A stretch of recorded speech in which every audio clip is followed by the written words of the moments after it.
Hola, buenas tardes. Veo que hoy va de Good evening. bodas de plata. I see that we're talking about the silver wedding, about conciliation. So, I think I chose the right subject, because I'm here to tell you about human resources, but I'm under pressure, and I have to say that clearly. Well, in fact, I'm under a lot of pressure, because I'll tell you something you know about. It is well worth our while to treat people with respect, to treat people well. Well, this is the underlying message, but it is not the goal for my presentation today. What I've come here today to talk about is a number of initiatives, 2 initiatives in my company, which have been very successful. And 2 initiatives that I think could be exported to other companies. Having said that, I now got rid of part of that pressure and cheered myself up. When I attend conferences like this one, I have to say, I get home in a cheerful mode, because we are working in an industry which is fantastic. This is a fantastic industry, because we have the ability to evolve and to improve and to learn many lessons. We are very far from being a mature sector. But on the other hand, it is also true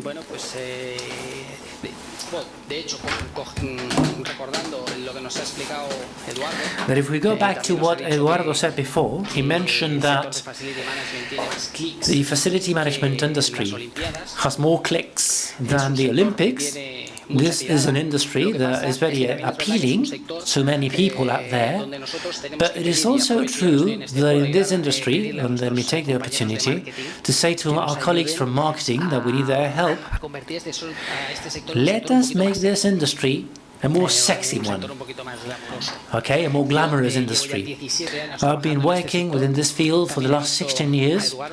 I've seen Eduardo and I've listened to what he had to say, telling us about the definitions of our industry that you can find in the internet. I've used them myself to define what I say. When people ask me what I spend my time on, asset management, not useful. Real estate management, not useful either. And then time passes by, you start having children. I have 4 children myself, by the way. And talking about conciliation, José Luis, I would entirely agree with his initiatives, but there is one he didn't mention, which is key to conciliate, which is to find the right partner. Everything comes after that, smoothly. Shortly, a while ago, one of my sons asked me about what I did to earn a living. And at the end of the conversation, he said, "Dad, you clean buildings, yes?" And I said, "Well, yes, I do clean buildings, and I fix the air conditioning." So we were all happy with that explanation. So now that we know what we do, let's talk about the industry. This is a fantastic industry, I'm sure about it. And if we analyze the main 3 levers that drive any industry, and not just ours, the main 3 levers for any industry, we would all agree. We would need the technology side, the people side, and the process side. These make the difference for an industry. If we talk about technology, and I will not dwell upon that because I'll be talking about HR. In our industry, and relatively recently, things were very different. But now, because we have so much software, we are much better in control of everything we do. I understood what Borja said about Iberdrola. He said that they don't outsource certain things because they don't really trust the information that is delivered to them by their providers. They prefer to be in control of their own information. From the point of view of providers, we're very clear about that. If we want our customers to trust us with their data, we will need to earn that trust with information and useful data. A long way to go in that sense. So Borja must know that there are many types of contracts. We've seen one with IBM. where it is really possible to become a partner rather than a provider. But if we talk about IoT, the Internet of Things, we will start investing and filling our buildings with sensors all over the place. We will put together a cocktail with a weather forecast on the one hand, with incidences affecting human resources and historical details, and we will be able, briefly, to identify the needs and predict and foresee the future needs of any building.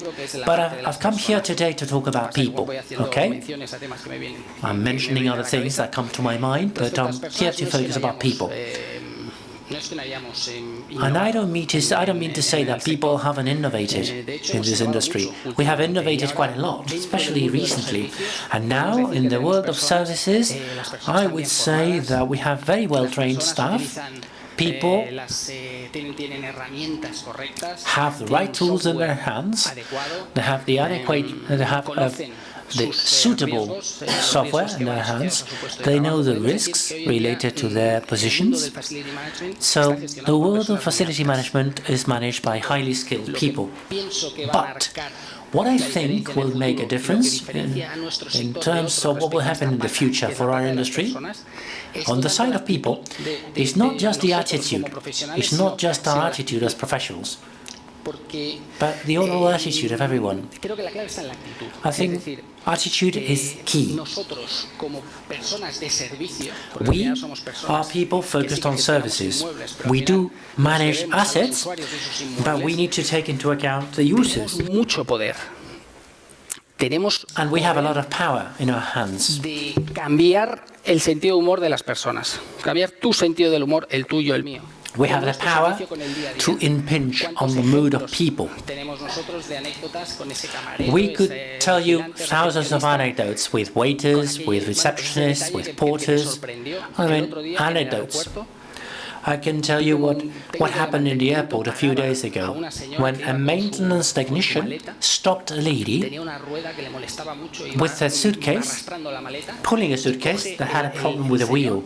And this gentleman had a hammer in his hand and used a hammer to fix the wheel for the lady's suitcase. I'm sure the lady will always remember this gentleman. I'm not saying that he made her day, but she was impacted, I'm sure about that. And we have a great power in our hands. This is what I mean by power. Deciros que es mejor trabajar de buen rollo que... I'm not here to tell you that working in a good mood is better than working in a bad mood. We know about that, that's obvious. But it is true that in our industry we relate to people all the time. And I think we've done little to give people tools so that they can improve their own attitude to work. This is something that people have done in other industries that may not be too sexy. I don't agree, by the way, with the fact that our industry is not sexy enough. In the world of coffee or logistics, we have really good examples. What did Starbucks do, for example, in the world of coffee? They've brought attitude into their service. They sell coffee with a show around it, and then logistics operators have done incredible things, so we have a long way to go ahead of us. At the end of the day, if we focus on what I wanted to explain, which is the specific initiatives that we have launched, two. One, service with a human touch, which is part of our training, and the other one, which is a manual, focusing around touch points. The first one, service with a human touch. What is it all about? This is a training course that the senior team gives to the members of their teams. Last year, we had more than 850 people attending the training, and the average feedback we got was the highest for anything we have on board. In fact, there is a relationship between the level of engagement. This is a survey we conduct amongst our employees, and we've seen that employees attending this course are much better, much happier than people not attending. There is a positive correlation, so it's working. So what do we do in this course? At the end of the day, the main purpose of this course is to help people have a better self-esteem. How do we do this? We focus on three basic aspects. One is to turn the purpose around for people in their daily work. Because we believe that by making people feel proud about what they do at work, it will be easier for them to interact with each other and easier for them to make decisions. And this is what we want. We want decisions to be made at the lowest possible level. We give them tools to develop their empathy, tips and tricks to know about the expectations of their customers, and tricks to know how to meet those expectations. Examples I could give you. We have an official and an unofficial one. The official one is a very inspiring anecdote from John Fitzgerald Kennedy. When visiting NASA, he approached the cleaner. He started asking questions. So what do you do here? What are your duties here? And the cleaner said, well, he didn't say I clean. He said, I'm helping people here to send a man to the moon. Well, that is one of the messages, a very inspiring anecdote. Using a more transcendental purpose makes you take a different view of your own work. It may sound like cheap philosophy or cheap self-help, if you like, but I see it every day.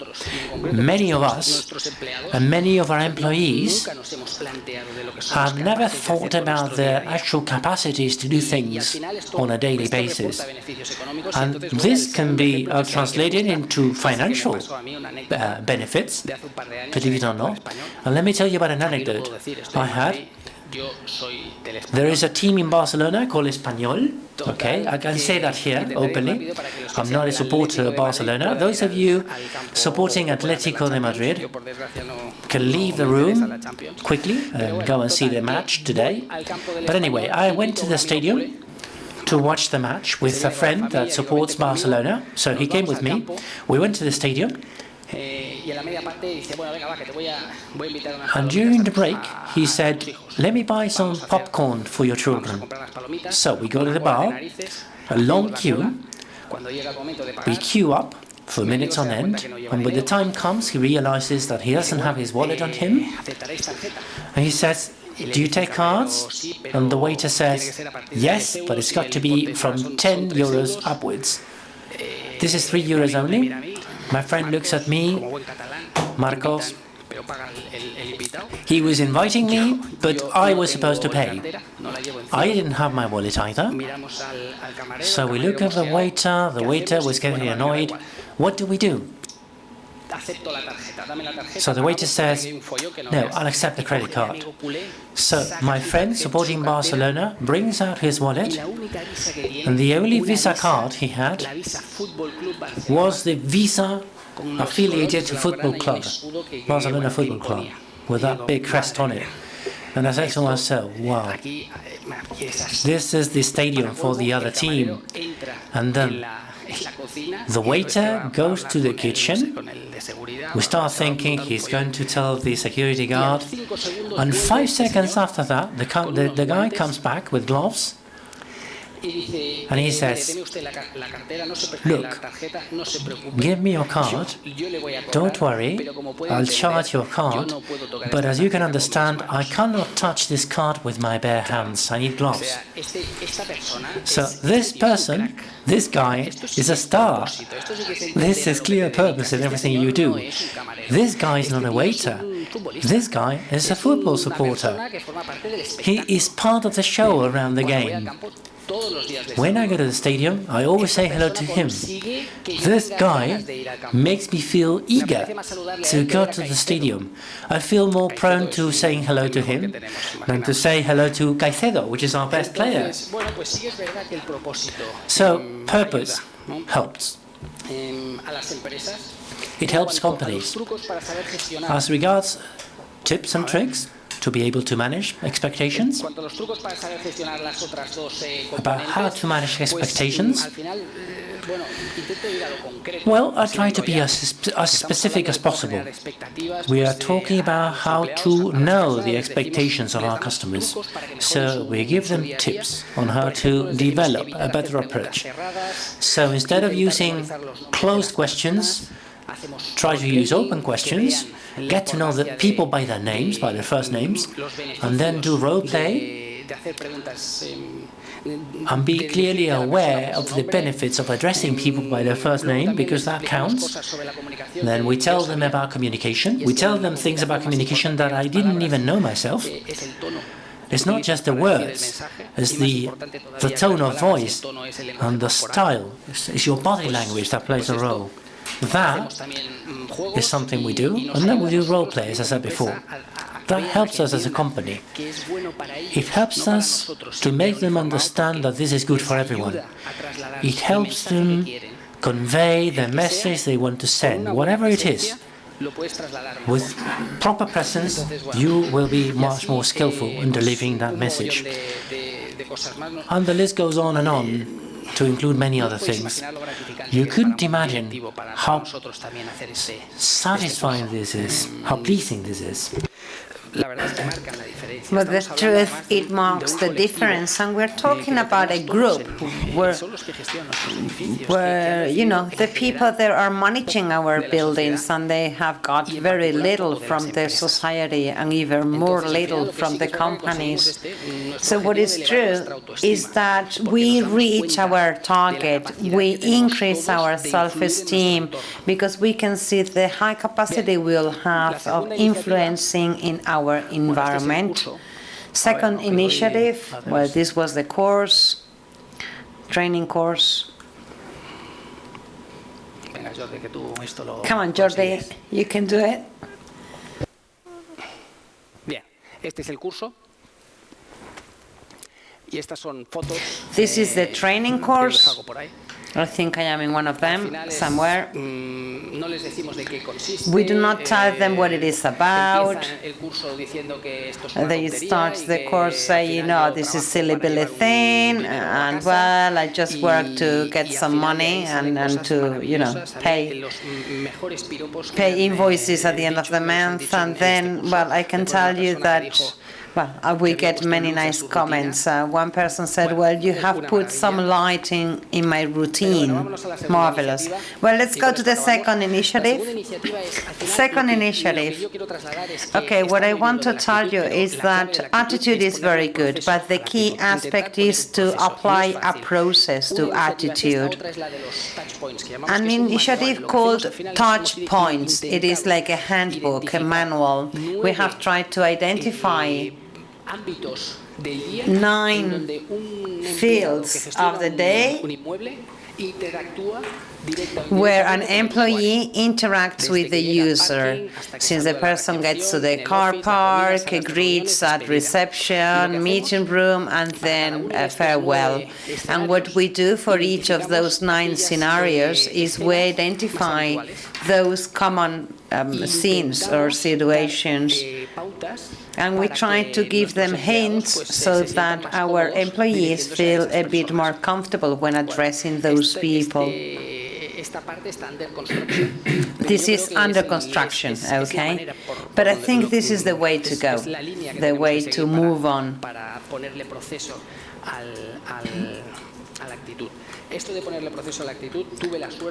That thing of applying process to attitude, I was happy to be at the World Business Institute giving a training course, taking a training course, and one of the messages that I most liked was Magic is in processes. They can take all the business culture and just translate it into a manual, a handbook, and they do it really well. That's why they are so successful.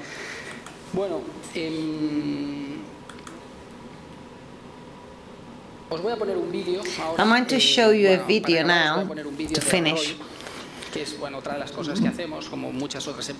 on ROI. That is one of the other things we do. We give the award to the best employee of the month, and then we gather all the award winners of all the countries, 500,000 employees altogether. Imagine. And there is an award given to the person who best captures the message I'm conveying to you right now. And thanks to the video, I think you will understand it much better. Or that I hope. And to finish, just before we watch the video, let me summarize the 3 messages I wanted you to take back home. 1, we are fortunate for working in this sector. I think it is a sector with a great future ahead. 2, it is worth investing in the component attitude of the people. And 3, you have to apply a process to attitude for it to be sustainable and acceptable. Let's see, we see Roy now. With ISS transport unit. Roy's unique. He puts a smile on people's faces. He brought something different to litter picking. He's an amazing guy, and not only does he do his job to an excellent standard, he goes that extra mile. He's identified a problem in regards to busy trains and us achieving our remit of getting them trains clean into service. You want me to help you? Normally we go down the train and just pick, but Roy brought something different. Goes on the train and say, "Oh, good morning, ladies and gentlemen. My name is Roy. I'm your train litter picker." Wonderful. Do we have papers to deliver for me, please? Oh, look at that. She's delivering. She's so proactive. I talk with them, chat with them. They interact with me. They are very pleasant. They ask for directions. They ask for all manner of things, and I'm able to assist. We're going to Jamaica on Monday. Wow. If there's a happy face there, people are likely to be happy themselves and make them move a little bit quicker. So it does help us to clear the trains a bit quicker. We all sit on the tube, really boring and looking at our phones, reading our papers. And Roy comes in and adds a little sparkle to our day. He works on and says good morning to us all, which breaks the cardinal rule that you're not allowed to talk to people on the tube. The ambient scores that we get monitored on have improved. Because there's less litter on the trains. We're also contributing toward the public as well, to making them feel a bit better about the daily commute. Just little things like this go so far to making the world really go around, making everybody really very happy and appreciated. And rather than just, this is my job and I do it, he's engaged with his role and he understands the importance of what he contributes to ISS. There's so many guys and girls around the station that lead by example and really want to deliver sort of you know the best that they can out of their role, and I think he's a real shining example of that here at Stratford.